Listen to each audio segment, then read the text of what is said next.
Talvez o primeiro caso que envolva um ser reptiliano seja o caso de Eva, a primeira mulher, mãe de todos os seres humanos, que segundo a cultura judaico-cristã foi proibida de comer a fruta da árvore da vida. Então a humanidade se tornou a primeira vítima da serpente?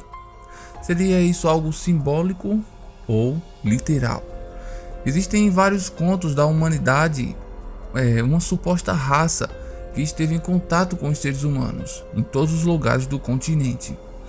Lá em Gênesis, nós conhecemos o inimigo mais perigoso da humanidade, o domínio reptiliano.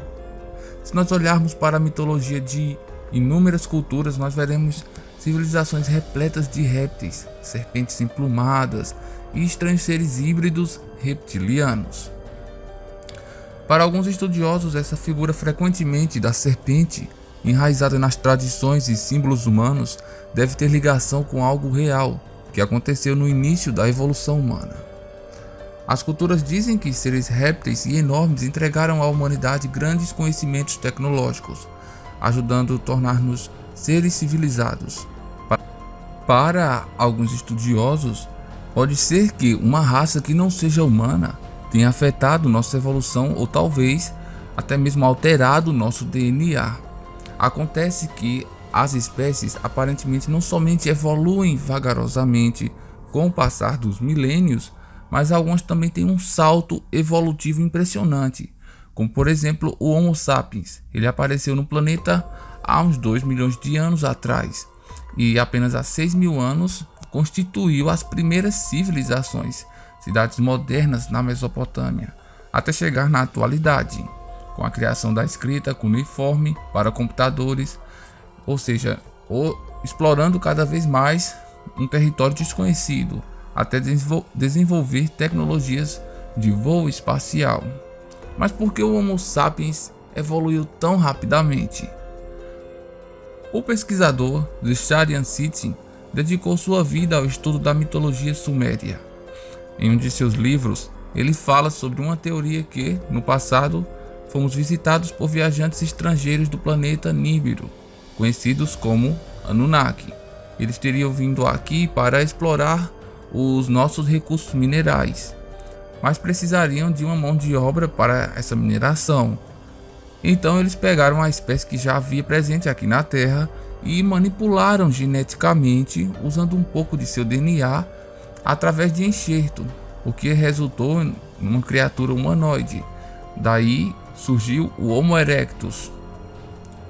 Daí a pergunta que fica é a seguinte: poderíamos nós ser o resultado de uma manipulação genética que bateu de frente com o nosso desenvolvimento natural?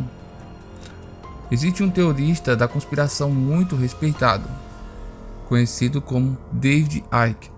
Para eles também recebemos a visita de alguns alienígenas reptilianos que acabaram por tomar o controle de nosso planeta e também da humanidade, com o intuito de escravizá-la, para impedir a nossa evolução em todos os aspectos, seja espiritual, social ou tecnológico, e também para que sejam deles todos os nossos recursos. Já foi citado também em outro vídeo do canal que estes seres se disfarçam também porque eles dependem do nosso medo e do hormônio da adrenalina humana para sobreviverem. É como se isso fosse uma droga para eles. Chama-se adrenocromo. Na história do Antigo Testamento, de acordo com o texto sagrado, o enganador da humanidade no episódio do pecado original, ele tem a aparência de uma cobra. No início da humanidade, a cobra propunha a Adão e Eva uma alternativa de serem semelhantes a Deus. O que quer dizer isso? Bem, para alguns, Adão e Eva, ao aceitarem a proposta da cobra, eles se tornariam imortais como Deus. Já outros afirmam que seria para que eles tivessem o conhecimento do que é bom e do que é ruim, sem interferências divinas. Mas lá nas escrituras, as palavras da serpente são essas: você não vai morrer. Deus sabe que quando comer delas, seus olhos vão se abrir, e sereis como Deus, conhecendo o bem e o mal. Alguns interpretam este ato como um atalho evolutivo para a humanidade, para poupá-la de um processo que levaria milhares de anos. Nesse caso, a cobra estaria agindo como um portador de capacidades culturais e tecnológicas que os homens, no caso, teriam se desenvolvido naturalmente em perfeita harmonia com as leis cósmicas universais, caso eles evoluíssem naturalmente.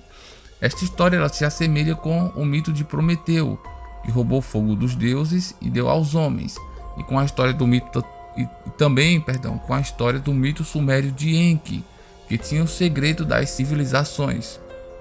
Mas por que a serpente ela é tida como adversário, ou diabo?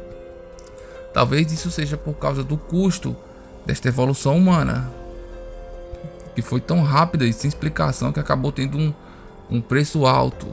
Não houve harmonia talvez com o cosmo. O homem ficou separado da natureza, destruindo assim o paraíso. E ele se separou também de si. É como no caso da Torre de Babel. Ocorreu uma alienação. No cristianismo, o que parece ter sido a queda do homem, que conhecemos como o pecado original, é uma teologia cristã, onde existe uma derrota do príncipe deste mundo, Satã, através da vida, morte e ressurreição de Jesus Cristo, e o que também vai voltar no fim dos tempos, na vinda da Jerusalém Celeste, e vai restaurar a criação na ordem cósmica. Algumas pinturas retratam Maria Imaculada pisando na serpente, como se fosse um símbolo de vitória sobre o mal. Já na mitologia maia, existe um deus chamado Quetzalcoatl, que foi uma criatura que ensinou a agricultura, a metalurgia e a astronomia para a humanidade. Só que em suas representações existe algo preocupante, porque nós vemos esse deus maia devorando homens. Já na antiga Suméria, Enki era retratado como tendo um corpo de cobra. Ele era considerado o deus do artesanato, da água, do mar, dos lagos, da sabedoria e da criação. O seu nome significa Senhor da Terra. Os seus símbolos são o eclipse de casal e também o caduceu, entre outros. E também não é difícil você encontrar o símbolo de Enki por aí, talvez no jaleco de algum médico, pois ele foi adotado como símbolo da medicina. Talvez devido à sua dupla hélice, parecendo-se com o DNA humano. Obrigado, pequeninos, por assistir este humilde vídeo deste humilde canal. Eu espero que tenha sido de certa forma proveitoso. Se você acha que foi digno de like, então deixe o seu gostei. Se não é um inscrito, inscreva-se. E até logo, meus pequeninos.